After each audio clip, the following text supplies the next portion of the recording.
Hi, and welcome to another episode of Making Things. Today I'll show you how to properly crimp PEX rings with these universal vice style crimpers.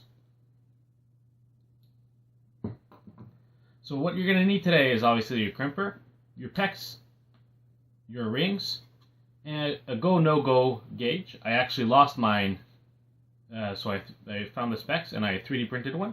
Actually works just fine, as well as your fittings. The first question is, why am I making this video? Well, you have two choices when you're getting a crimper for PEX rings. You can either get the expensive clamp style ones. They go for about $100 around here. Or you can get these that go for $40 at my local hardware store and do all three sizes that matter to me. So the problem I got when I started using this is that the instructions were actually kind of wrong. They'll tell you to clamp down until the second piece of metal, not the first, is touching, at which point it's stuck so hard that you'll probably hurt yourself. So once I figured out how to fix this, I decided I would show everyone how to do it. The first thing we're going to try is just following their directives. So we're going to put the fitting in. We've got our ring, and the nice thing about the plastic ones is they've got little stops here, so you push the ring in and it'll stop at the right distance. We'll open the vise.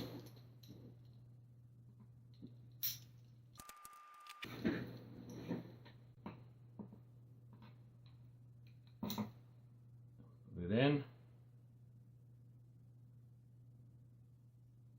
Now, while I'm doing this, I'll talk a bit about the choice. So the reason it's not really worth paying more for me is that I really only had one house to do. If you're doing this day in, day out, well, I hope you're not looking at how to crimp this. But if you're not going to be using it more than for just fixes and maybe one big job, there's really no big cost benefit to getting the clamp. Renting it is more expensive than buying this device. If you have to rent it one more time, then you're really losing money. And quite frankly, sorry, it's getting hard here. Alright, so now we have the second piece isn't touching yet. I have to keep going. Alright, that's about as tight as I can get it. So I'll try to undo it.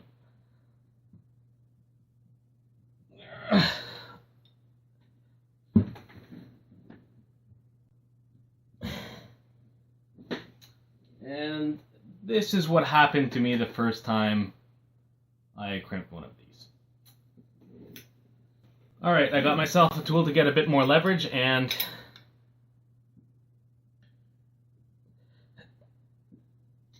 there you go.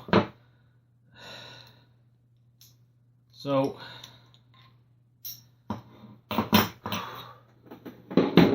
now let's test this with the go no go gauge. The way this works is it should fit in the go. It fits. But it shouldn't fit in the no-go. It doesn't fit, which is good. Now let's rotate it in the go gauge. It's a little tight, but it actually... oh.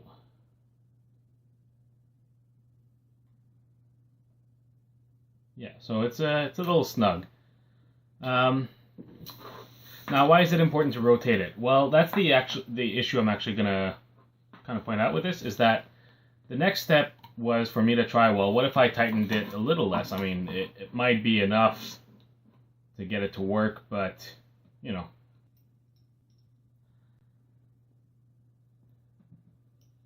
So as I was saying, there's different tools. There's also the option of the about $30 crimpers that use the snapping aluminum rings.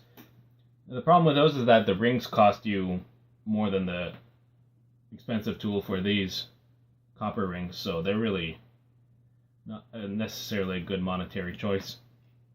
Alright, so what I did here is I kept going till it was snug, and I mean really just a little snug. In fact, as I'm looking with the light shining down here, I can see I don't know if you can, but I can even see still a little bit in the crack at the back. At the front it's touching, but at the back there's a bit of an opening.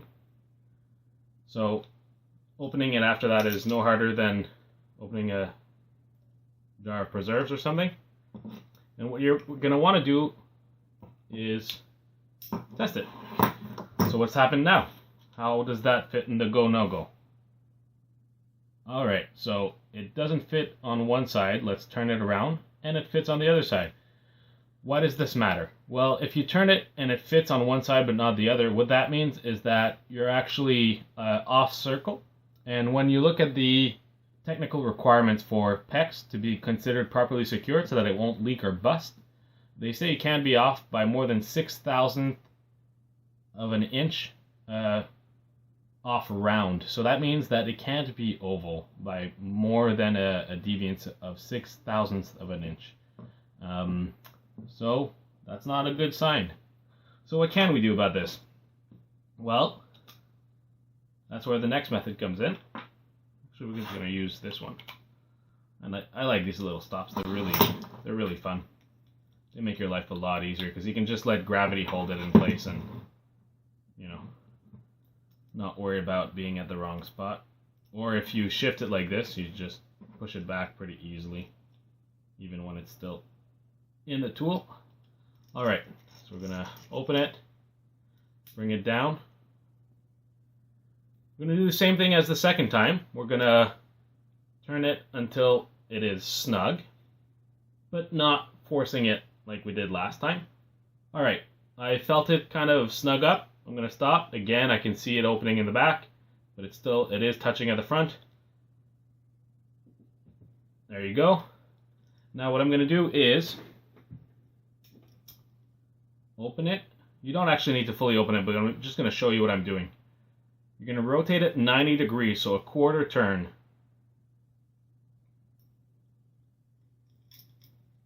You're going to have to loosen it a little bit more. Close it back up. And give it the same level of snugness we used this time around. Again, the front is touching, the back isn't.